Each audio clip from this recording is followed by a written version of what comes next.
Start हो गया ना। तो hello friends, once again welcome to my channel the Jammers. तो जैसा कि मैंने आपको पहले भी बताया था कि रैंडम वेरिएबल काफ़ी बड़ा पार्ट है और काफ़ी इंपॉर्टेंट भी है। तो आज हम रैंडम वेरिएबल से शुरुआत करेंगे। तो पहले जानते हैं रैंडम वेरिएबल है क्या। तो इसकी डेफिनेशन क्या कहती है, let S be the sample space associated with a given random experiment, then the real valued function X, कोई भी real valued function which assigns each outcome, omega outcome है सैम्पल स्पेस के to a unique number, X omega कोई एक unique number है, is called a random variable. कहने का मतलब ये है कि कोई एक सैम्पल स्पेस आप ले लीजिए। फॉर एग्जांपल मैंने एक एग्जांपल लिया है कि सिक्के हैं, 3 सिक्के हैं, थ्रो किए जाते हैं, तो आपके 8 पॉसिबल आउटकम्स बनेंगे और एक्स को एक हमने वेरिएबल कंसिडर किया है नंबर ऑफ हेड्स एक्स को। तो एक्स नंबर ऑफ हेड्स क्या क्या हो सकते हैं, 0 1 2 3। तो यही आपका एक रैंडम वेरिएबल हो गया जो कि हर एक आउटकम को एक यूनिक नंबर से, एक यूनिक नंबर है 0 यानी ट्रिपल टी, एक भी हेड नहीं आ रहा, इसे रिप्रेजेंट कर रहा है। तो यही रैंडम वेरिएबल है कि वो एक यूनिक नंबर को रिप्रेजेंट करता है जनरली। कि अगर बोला जाएगा कि एक्स नंबर ऑफ हेड है तो एक्स अगर 0 है तो 0 हेड्स है, ठीक है। तो फिर इसके बाद रैंडम वेरिएबल्स जो हमारे हैं वो 2 पार्ट्स में डिवाइड किए गए हैं, एक है डिस्क्रीट, दूसरा है कॉन्टिन्यूस। तो डिस्क्रीट और में अंतर क्या है कॉन्टिन्यूस में, डिस्क्रीट रैंडम वेरिएबल जो होगा वो पॉइंट वाइज होगा, यानी आपको स्पेसिफिक पॉइंट्स दे रखे होंगे कि x 0 है, x की वैल्यू 1 है, x की वैल्यू 3 है, 4 है, 6 है। एक स्पेसिफिक चीज़ के बारे में जब हम लोग बात करेंगे तो वो होगा डिस्क्रीट। और जब हमें कोई रेंज दे देते हैं, for example x is greater than 0 less than 4, तो इसमें काफ़ी सारी चीज़ें आ सकती हैं। फॉर एग्जाम्पल 1.2 भी आएगा, 1.3 भी आएगा, 3.9 3.999 आएगा। तो इस टाइप से अगर डिवीजन दे रखा है, रेंज दे रखी है, तो वो कॉन्टिन्यूस होगा। तो अब डिस्क्रीट में आता है पीएमएफ। पीएमएफ कहते हैं प्रोबेबिलिटी मास फंक्शन। तो अगर कोई रैंडम वेरिएबल एक्स हम कंसीडर कर लेते हैं, वो प्रोबेबिलिटी मास फंक्शन कब कहलाएगा, जब पहली चीज़, क्योंकि प्रोबेबिलिटी है तो प्रोबेबिलिटी हमेशा ग्रेटर देन इक्वल टू 0 होगी। हमें पता है प्रोबेबिलिटी निगेटिव नहीं हो सकती है, या तो 0 होगी या मतलब 1 से छोटी ही होगी, ऑब्वियस सी बात है। और जो हम सारी प्रोबेबिलिटीज़ का एडिशन कर देंगे, जितनी भी प्रोबेबिलिटीज़ होंगी वो इक्वल टू 1 आना चाहिए, ठीक है। तो कोई फंक्शन तभी पीएमएफ कहलाएगा जब उसकी पहली चीज़ probability greater than equal to 0 हो, हर एक उसकी अकरेंस की। और अगर हम एडिशन कर दें सारी प्रोबेबिलिटीज़ का उठा के हर एक पॉइंट की प्रोबेबिलिटी ऐड कर दें तो 1 आए। सेम केस कॉन्टिन्यूस के लिए भी होता है। इसमें पीडीएफ कंसीडर किया जाता है, यानी प्रोबेबिलिटी डेंसिटी फंक्शन। तो आप इसको डिनोट कैसे करते हैं, एफ एक्स से डिनोट करते हैं। आप एफ एक्स का मतलब ये मत समझ लीजिएगा कि ये एफ एक्स डेंसिटी फंक्शन है तो ये प्रोबेबिलिटी नहीं है, नहीं, एफ एक्स भी प्रोबेबिलिटी ही डिनोट कर रहा है, मगर ये कॉन्टिन्यूस का केस है तो हम इसे एफ एक्स से डिनोट करते हैं। अगर ये प्रोबेबिलिटी है तो जो यहाँ पे एप्लीकेबल है वो यहाँ पे भी एप्लीकेबल होगा। यानी पहली चीज़, हर एक probability greater than equal to 0 होगी। एक्स की कोई भी वैल्यू आप डाल लीजिए, आपको फंक्शन दिया होगा, कोई भी वैल्यू डाल लीजिए, आपकी probability greater than equal to 0 होगी। और दूसरी चीज़, आप ओवरऑल रेंज में इंटीग्रेट कर दें उसे, यानी ओवरऑल रेंज कहने का मतलब है कि जैसे यहाँ 0 to 4 रेंज दे रखी है, उसमें आप यहाँ पे 0 से 4 तक इंटीग्रेट कर दें, ओवरऑल रेंज में वैल्यू 1 आनी चाहिए। टोटल एडिशन ऑफ प्रोबेबिलिटीज़ जो होगा, सारी प्रोबेबिलिटीज़ को ऐड करेंगे तो 1 के इक्वल आना चाहिए।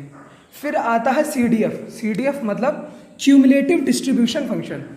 तो इसको कैसे डिनोट करते हैं, इसे हम लोग कैपिटल एफ एक्स से डिनोट करते हैं, यानी probability X less than equal to X. मतलब हमने किसी एक ये कैपिटल एक्स रैंडम वेरिएबल है, ओके, रैंडम वेरिएबल, इसे कायदे से मैं लिख देता हूँ रैंडम वेरिएबल, और ये स्मॉल एक्स एक कोई पॉइंट है। आप इसकी जगह वाई भी लिख सकते हैं, कुछ भी लिख सकते हैं, मगर जनरली बुक्स में ऐसे लिखा रहता है, हर जगह ऐसे लिखा रहता है, तो मैंने ऐसे लिखा है, ठीक है।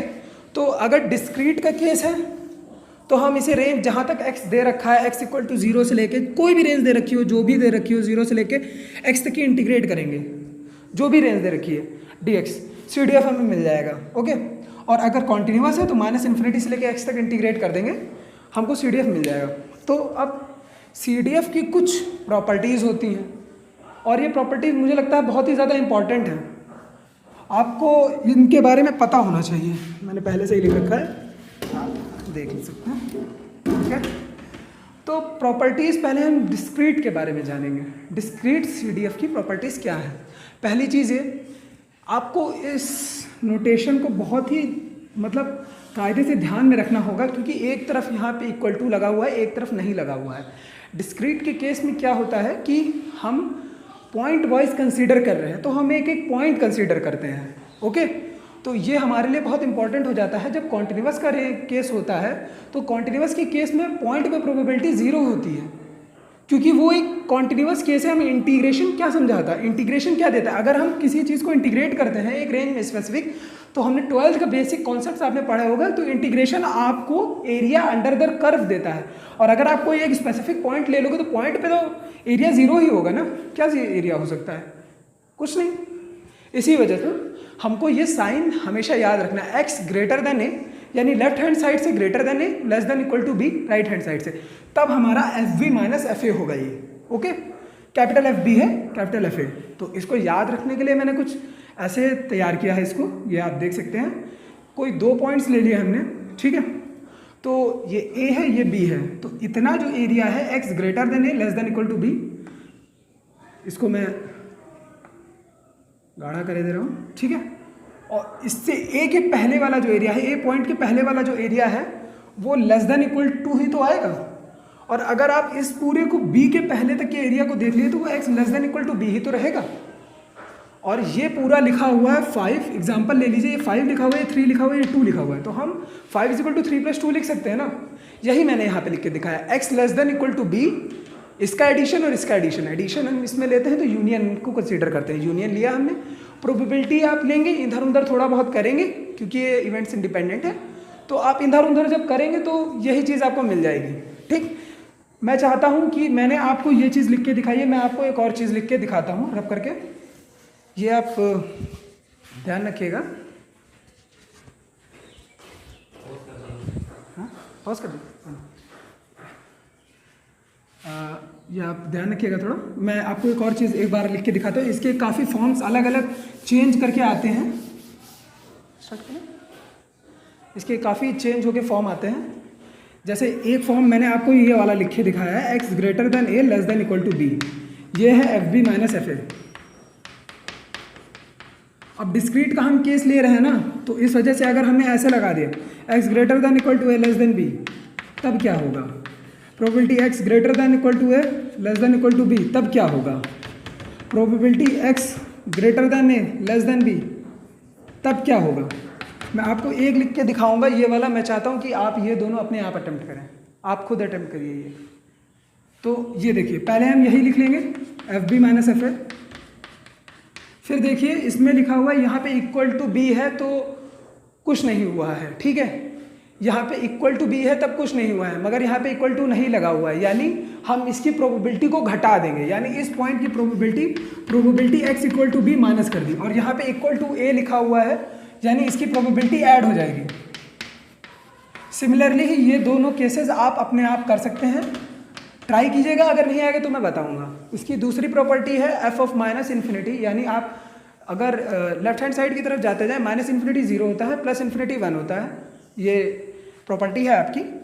इसका डोमेन माइनस इन्फिनिटी से इन्फिनिटी रहता है, क्योंकि एक्स की कोई भी वैल्यू हो सकती है, ठीक है। रेंज CDF हमने पहले बताया, क्यूमुलेटिव डिस्ट्रीब्यूशन फंक्शन, ये एक प्रोबेबिलिटी का ही फंक्शन है, तो प्रोबेबिलिटी हमें पता है कभी निगेटिव नहीं हो सकती, तो 0 1 से कभी बड़ी नहीं हो सकती, क्योंकि ये एक तरह से देखा जाए तो समेशन इंटीग्रेशन होता है, एडिशन होता है, और आपका जो इंटीग्रल का साइन है वो भी एक टाइप का एडिशन ही आप कर रहे हैं, तो ये 1 ग्रेटर देन 1 नहीं हो सकता, तो इसी वजह से इसकी रेंज 0 से 1 के बीच में हमेशा लाई करेगी, आप चाहे जो कर लीजिए। और ये आपकी काफ़ी मतलब इम्पॉर्टेंट फॉर्मूला है।